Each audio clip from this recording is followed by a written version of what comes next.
Welcome back, guys, to another episode right here at Central Oregon Shenanigans. If you're new to my channel, my name is James, and these are my Super Duties. For those of you that are tuning in that have watched my videos in the past, you know that that's a new truck, and the rest of them should look familiar to you. But today, we're going to talk about the buyer's guide to buying 7.3 POWERSTROKE diesel pickups. We're not going to get into what's best, Super Duty or OBS. I've already done that video. It's up here. If that's what you're looking for, we've kind of went over that in the past, talking about pros and cons on both Super Duty and OBS 7.3s. But today we're actually going to talk about how I look at a truck and how I buy 7.3s and diesels in general. This will apply to a 6-liter POWERSTROKE, but we're mainly going to focus on the 7.3 platform. There is a 6-liter out here. That's going to be in another video that I'm going to film, 7.3 versus 6.0. That'll be in a later video. And at the end of this video, if it's already up, you can click on that link and it'll take you to the 6.0 versus 7.3. Before we get too deep in the weeds, I'd like to talk a little bit about the Super Duty platform. The 7.3 motor, an option from 1999 to 2003, and the early ones came with forged rods versus the powder coated rods. Depending on who you talk to, a lot of people say the powder coated rods are a little on the weaker side. In my opinion, what I've seen through the years, I've never heard of a 7.3 blowing up unless you're throwing a lot of tuning and timing to it. This is my personal rig. This is an 03 7.3. It has 360,000 miles on it, and I wasn't scared to pay $10,000 for the pickup when I purchased this.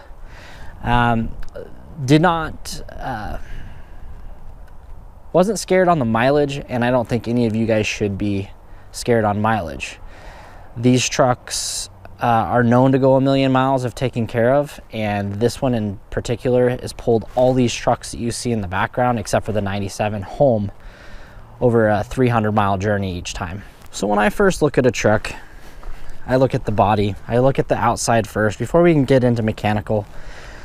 If you know anything about body work, when it's all cleaned up, do excuse me, this thing is dirty and it hasn't been nice enough to wash.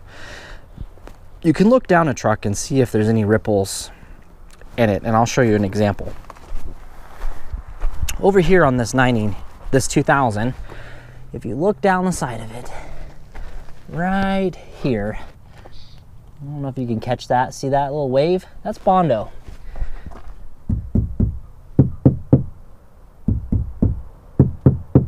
Do you hear the difference? So with that being said, I normally look around the body, try to find any Bondo spots.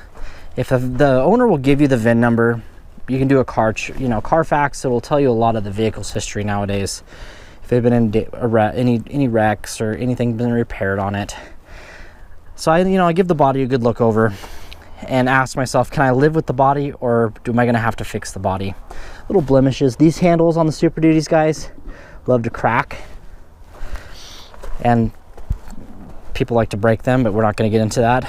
I look for rust in my area, but we don't really have rust, and I can't really go into rust because we live in a state that we don't use salts on the roads. But normally I think back in here, the cab corners, these bodies don't really rust out like the OBS trucks used to, but they still get it in the cab corners.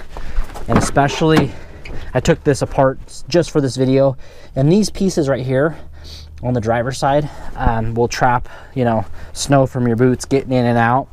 So you want to, if you can, pop this off if the person that's selling the truck will allow you to do that, to check it. Check this really well, because they do make patch panels for those, but they're bare. I'm in the process of doing a lariat conversion on this, so I'm not 100% done with it, guys. That's why the door panel and that's off. But after we've done the body, looked for rust. I've got a little surface rust from getting in and out. I need to actually touch that up and paint. Okay, so underneath the truck, you want to look for, especially if there's a flatbed on it, make sure the flatbed was installed proper. If somebody's came in and welded to the frame, that's going to compromise your frame. You can weld on the flatbed, but you want to make sure that the mounts are done right. Goofy things, like leaf springs, if they've got gaps in them, you know that they're worn out. These are worn out, they need to replace, and we all know that I've got a parts truck for that, and that's coming up. This isn't okay. You know, you want to look out for stuff like this. Spacers on these long U-bolts. It had a lift kit on it once upon a time. This truck actually sat on 44s at one point in its life, believe it or not, guys. But we got all new suspension parts for that.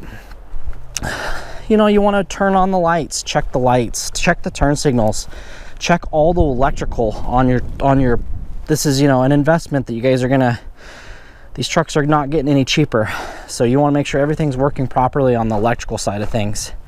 You want to check the tires, want to check the locking hubs. These will break. I'll show you an example, and they don't like to turn in and out, and sometimes they don't even like to work on the auto side. Over here we've got an example of broken hubs. They won't turn anymore. They're broken. These are cheap. You can get them about $30 to $60 for the set on Amazon. While you're checking the tires, you know, you got to check that. There's a split on this one. So we've looked at the outside of the truck, and we've determined that, okay, we can live with everything that's on here. You know, we got to fix the U-bolts in the back. I couldn't find any Bondo. There's a couple little dings and dents, broken handle. We're gonna go and we're gonna do, now there's one of two ways of doing this. The day before going out and looking at a truck, you can ask the owners very nicely, do not start it and don't plug it in, keep it cold. And to verify that it's cold, you can grab the radiator hose right here. You know, be careful if it's just got done driving, it's gonna be super warm, but this one's warm, I can feel it to the touch. If it's cold, you can actually go right down here with the engine off, right here, and feel the thermostat housing on the 7.3s. And this one feels warm because I drove it today. But if it's cold, then there's one other spot I want you to check, guys, to make sure you're doing an actual cold start. And that is the oil cooler right here. If you reach in and grab this and it's warm, the block heater's right there. And that's gonna warm your engine up, and it's gonna make it perform and start better than an actual cold start, because we want to check these injectors and make sure these injectors are good. This is what a good motor sounds like with good injectors. This thing has brand new baby swamps in it, so I'm going to show you what it's supposed to start up like.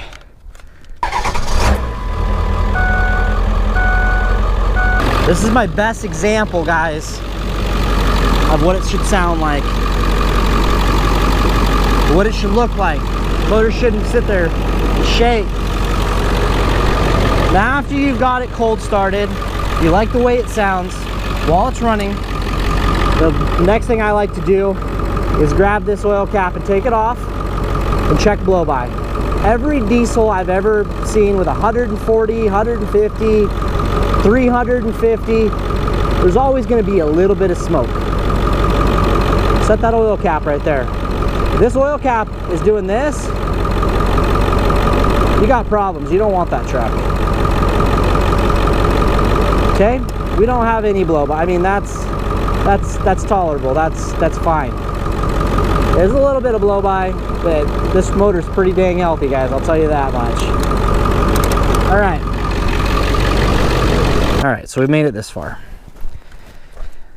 The body looks great. The frame looks great. Tires look great. The motor sounds great. Now we want to check fluids, and I want you to check everything. I want you to pull the engine oil stick and wipe it off. I don't have a rag. Probably take a rag with you. Okay, when you wipe it off, actually wiping it on your finger is pretty good, because this is a good time to check and look for metal flake. And if you can't see any, you can always take a magnet and try to see. There's no metal flake in this engine. And you want to smell it for diesel wash. If you smell it like diesel fuel, you know that one of the injectors is throwing fuel down into the, you know, it's over fueling. This smells normal, it smells like diesel oil. We're gonna go ahead and check the oil.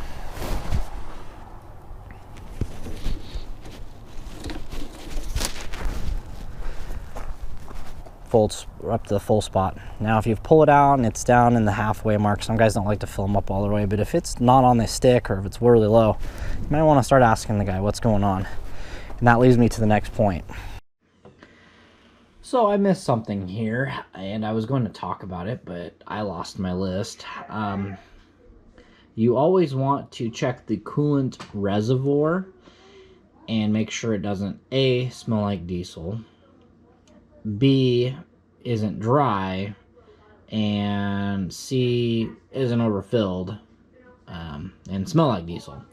Also, on your engine oil level, I think I cover this later in the video, but I'm just going to cover it here now as well. If you pull the dipstick and it's overfilled and smells like diesel on your oil check stick, you got a bad injector. That's A, there's an O-ring that's, or not an O-ring, you got a nozzle that's overfueling, or a hole in a piston if it's running rough. But basically, if you've got diesel fuel dilution in oil, it'll fill up your oil reservoir, and that's not good either. Runaway.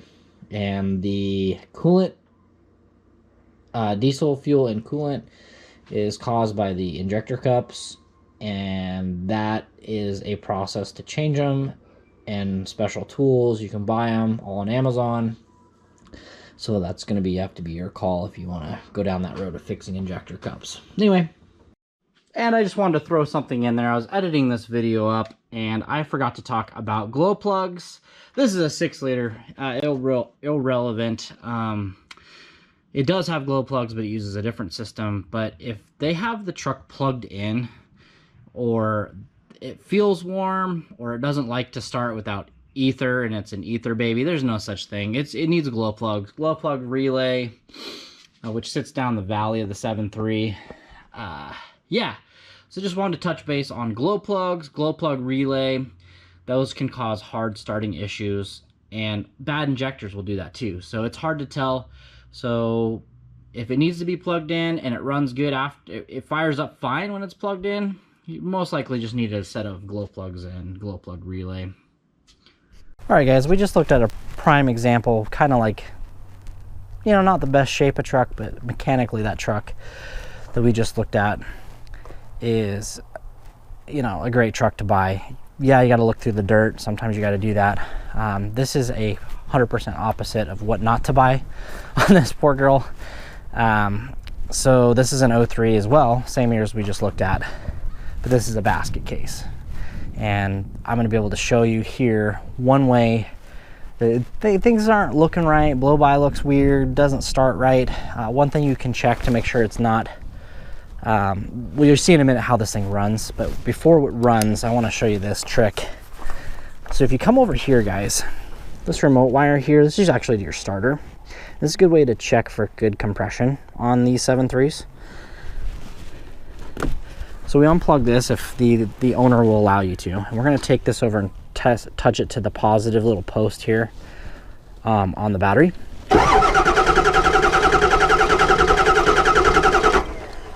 And I don't know if you guys can hear that in the video or not, but it kind of speeds up through a couple cylinders. It's not like dit. It was like dit, and it kind of went up on a couple cylinders. That's a good indication that this motor isn't running 100% on all 8. Listen again.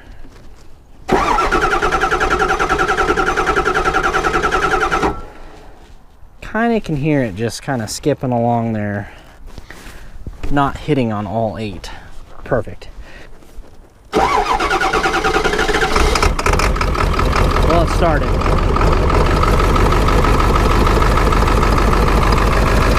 All right, guys, so here it is running, and you can see it shaking, okay? Really bad. Hear it in the exhaust. It doesn't sound smooth, and we're gonna go to what exhaust should smell like on the what exhaust should sound like on the next one. Just really choppy. Okay. Blowby. It's actually not that bad. Super shaky.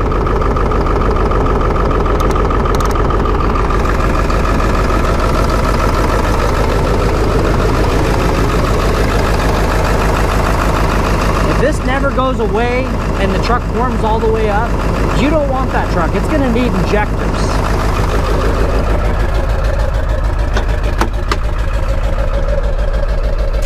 I'm over this one. Okay, so this motor is what you don't want. And if it warms up after you've test drove it, if it'll even go down the road and it runs like that and it doesn't ever smooth up. This one does. This one actually smooths up after about 30 minutes idling. This needs injectors. I ain't gonna lie. I've told everybody that came to look at it, and yeah, you're looking at a new set of injectors for a truck like this, and this one's, you know, it's expensive to put injectors in 7.3s still. That's a prime example. Dent, smashed in dent, smashed in dent, smashed in dent. Bed, it's really, you know, want to look at the bed, and it's been worked hard. It's just been a work truck. Get underneath of it, it's gonna be leaky.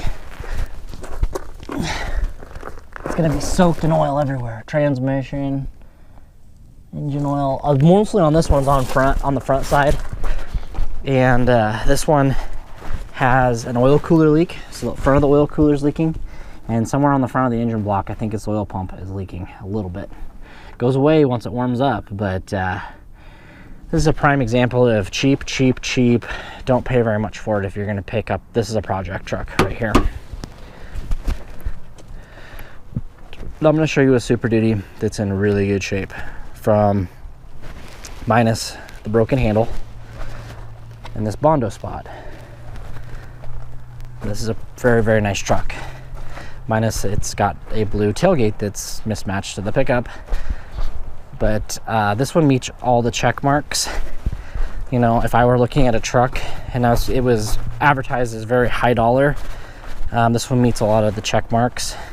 I also forgot to mention on the 250s and the 350s in 99, 2000, 2001, and some of 2002, the 250s had a Dana 50 or Dana 55, Dana 50. I can't remember which one it is, but it's the lighter duty front axle. This one has since it's a 350 and it's an 03, that's a Dana 60. And this one's also a Dana 60. And the way you can check is by, this is gonna be a jaunt. I'm kind of all over the board today here. It's right here. Hope you can hear me and see this. 228 is this one. 228's the Dana 50, Dana 55, Dana 50, I think it's Dana 50. Alrighty guys, so now that we're topside on this truck, this is the burgundy one. You can see that somebody's taking care of it, and you can just see by all the way the motor bay is taken care of here, how clean it is. New boots, turbo is clean as a whistle. This is a prime example of good maintenance.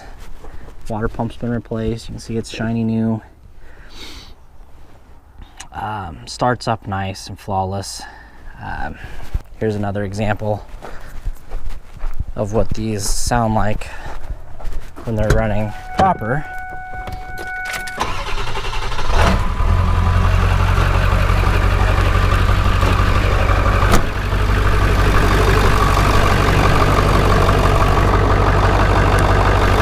Starts up perfect, no shake. What they're supposed to sound like.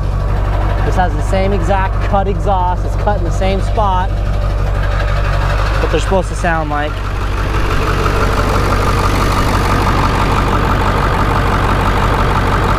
No blow-by, zero. Not even a whoop of smoke.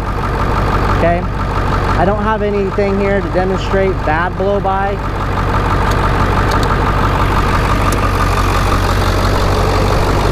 A healthy running 7.3. Take it home, enjoy it.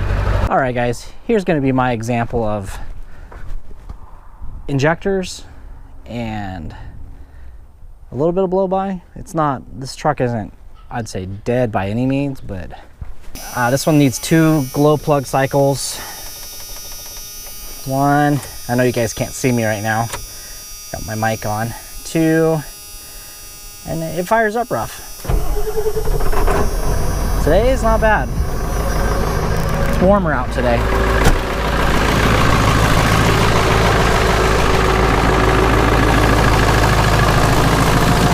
So smoking out the exhaust, this one will actually plume pretty. Oh, and if you hear it hissing like that, see that? That's your back pressure valve. There's a butterfly in there. Helps it on cold startups. Creates back pressure, boosts the RPMs up a little bit, put a little drag on the motor.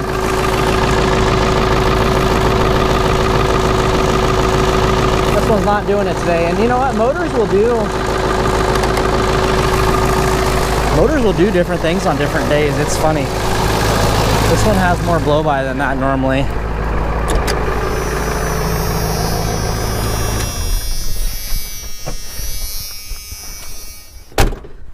Being an OBS, this doesn't have intercooling, and I'm not going to go into what the huge difference between the, like I said at the beginning of the video, OBS versus Super Duty. That's in a different video, but these are lower horsepower than those, and you know, if you were needing to tow a lot of weight, I don't recommend the OBS. I recommend the Super Duty.